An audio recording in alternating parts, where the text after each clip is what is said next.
Olá! Começa agora o Tela 1 desta quarta-feira, dia 23 de maio de 2012. Confira agora os destaques dessa edição.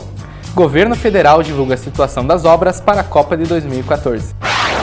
Blitz educativa alerta motorista nos 3 cruzamentos que mais registram acidentes na capital.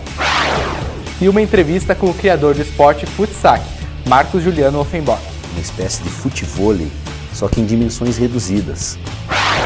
Eu sou Gustavo Ribas. E eu sou o Ângelo Fire. O Tela 1 de hoje está no ar.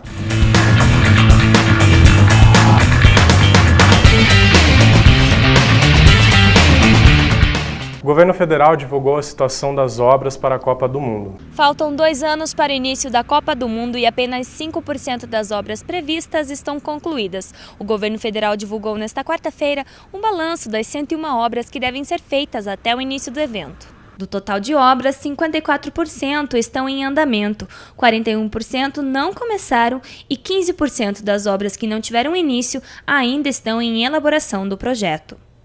O governo federal divulgou que 83% das obras devem estar prontas até 2013 e o restante vai ser concluído em 2014.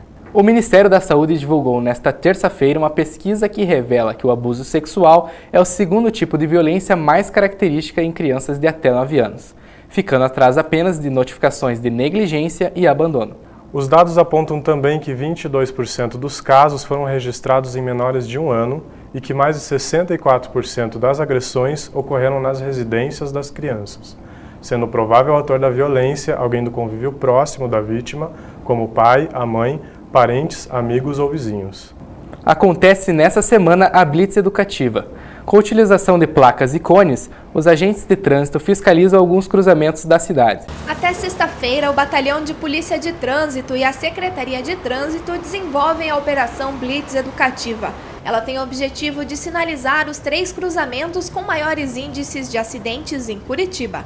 Os cruzamentos são a Rua Tijucas do Sul com a Rua Lupionópolis, a Desembargador Mota com a Alameda Princesa Isabel e a Avenida Cândido de Abreu com a Lisímaco Ferreira da Costa.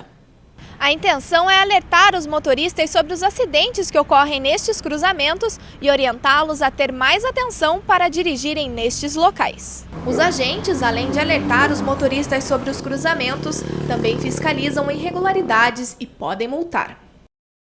A operação acontece das 7h30 da manhã até as 7 horas da noite e 24 agentes estão envolvidos. Você já ficou muito tempo em fila de bar, restaurante ou algum outro estabelecimento para pagar a conta? Pois um projeto de lei pode mudar esse tempo de espera. Entenda na reportagem a seguir. Foi discutido nesta semana um projeto de lei do deputado Evandro Júnior, do PSDB, para dar um número mínimo de caixas em estabelecimentos comerciais, tais como bares, restaurantes e casas noturnas. Atualmente, não existe regulamentação nesse sentido. Durante a reunião, uma sugestão foi apresentada por alguns órgãos, como a OAB, o PROCON, a Procuradoria de Defesa do Consumidor do Ministério Público do Paraná e a Abracon, que é a Associação Brasileira dos Bares e Restaurantes. Ao invés de determinar a obrigatoriedade de aumentar o número de caixas, foi determinado que haverá um tempo para o atendimento. A quantidade de caixas, quem vai determinar é o próprio proprietário desse estabelecimento, dentro daquilo que ele atende, número de consumidores. Existem muitas reclamações dos consumidores pelo longo tempo de espera nas filas para pagar as contas. Com a mudança do projeto de lei, discutido nesta terça-feira aqui na Assembleia Legislativa, o tempo sugerido de espera é de no máximo 25 minutos. Um projeto que ficou muito coerente e que vai dar ao consumidor o direito dele restabelecido e, ao mesmo tempo, ao empresário não aumentar a sua despesa, né? Além daquele necessário, mas aquilo que ele realmente precisa para atender a sua casa. O Hospital das Clínicas deve parar na próxima segunda-feira. Isso porque os médicos vão entrar em greve para protestar contra a medida provisória que reduz o salário dos novos médicos do Sistema Público Federal. O corte do salário inicial de um novo médico contratado cairia pela metade. Para quem trabalhar 20 horas semanais, passaria de R$ 2.800 para R$ 1.400. Já para a carga de 40 horas semanais, o salário reduziria de R$ 5.600 para R$ 2.800. A previsão é que aproximadamente 300 médicos participem da paralisação, que vai do dia 28 até o dia 31 de maio. A dica cultural do quadro Tempo Livre de hoje é um curta-metragem. Confira.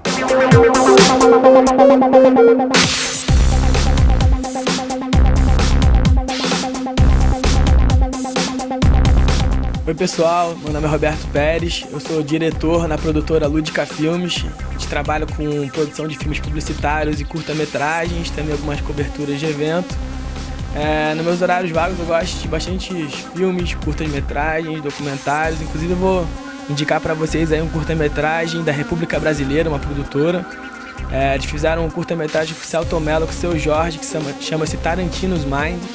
É um curta-metragem que em alguns minutos ele conta toda a ligação que existe entre vários personagens e todos os roteiros do Quentin Tarantino, que é um diretor aí super renomeado, acho que vale a pena conferir.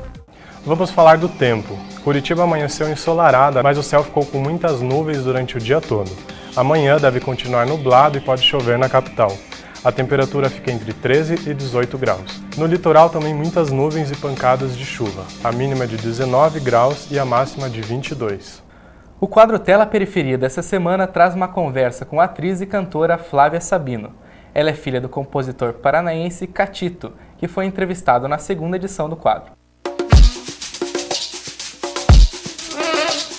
Meu nome é Flávia Sabino, me completo Flávia Imirene Sabino. Na verdade, a minha formação mesmo é de atriz, né? Que eu fiz artes cênicas, me formei pela FAP em 2009.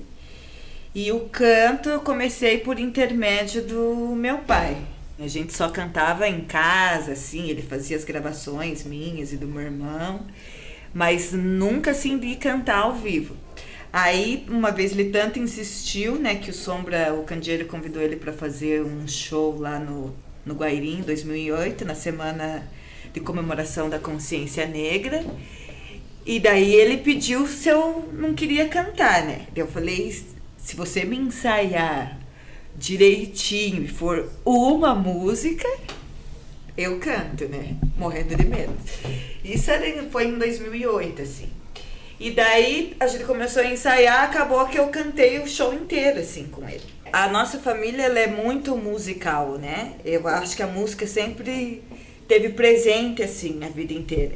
Então, meu pai, ele sempre foi um pesquisador, que ele escutava muito música brasileira, assim, em específico. Então, aquilo naturalmente a gente já escutava também e aprendeu a gostar também, né? Então a música sempre teve muito presente, mas eu nunca não tinha essa pretensão de virar cantor ou de ser cantora. Foi uma coisa que acho que foi natural. Eu acho que a música você tem um leque de possibilidades de você descobrir um pouco da história do negro que é contada ali, né? Dos seus costumes, do seu cotidiano, das suas crenças.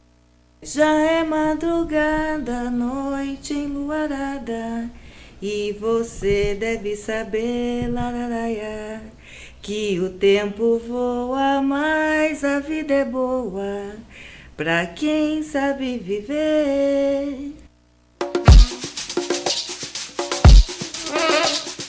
E estamos aqui no estúdio com o criador do Futsac, Marcos Juliano Offenbock. O esporte é jogado com uma pequena bola de crochê recheada com pequenas bolinhas de plástico e começou a ser desenvolvido no início dos anos 2000.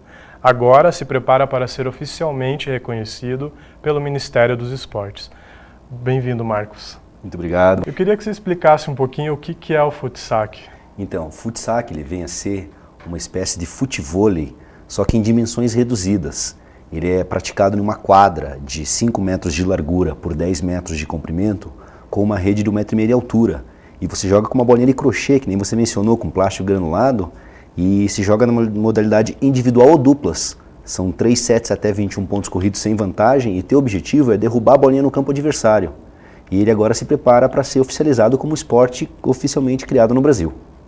E como é que surgiu essa ideia? Você falou que teve inspiração do futevôlei, até mesmo do futebol, né? Sim. Mas parece que tem alguma viagem envolvida nesse processo, Sim, né? Foi em 1998, eu morei na Austrália e lá eu conheci um esporte chamado footbag ou hacksack, que era uma bolinha também de crochê um pouquinho maior do que essa, onde a pessoa ficava sozinha fazendo embaixadinha ou fazendo um círculo.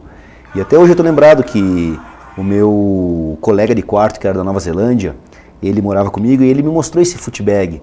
E ele era fanático por futebol e ele falou assim, ele viu minha surpresa e falou, pô, no país do futebol não tem essa bolinha? E ali eu me falei, pô, pouca gente conhece ou não tem mesmo. E ali me deu um clique, uma ideia de trazer a bolinha pra cá. Eu trouxe para cá e aqui, que nem você mencionou, eu fiz essas adaptações e aperfeiçoei até o conjunto da obra, digamos assim. Mudei, botei um pouco de futevôlei, o futebol, o tênis. E você vê, foi em 98, em 2002, que eu comecei realmente a mexer e batizei a bolinha de futsac.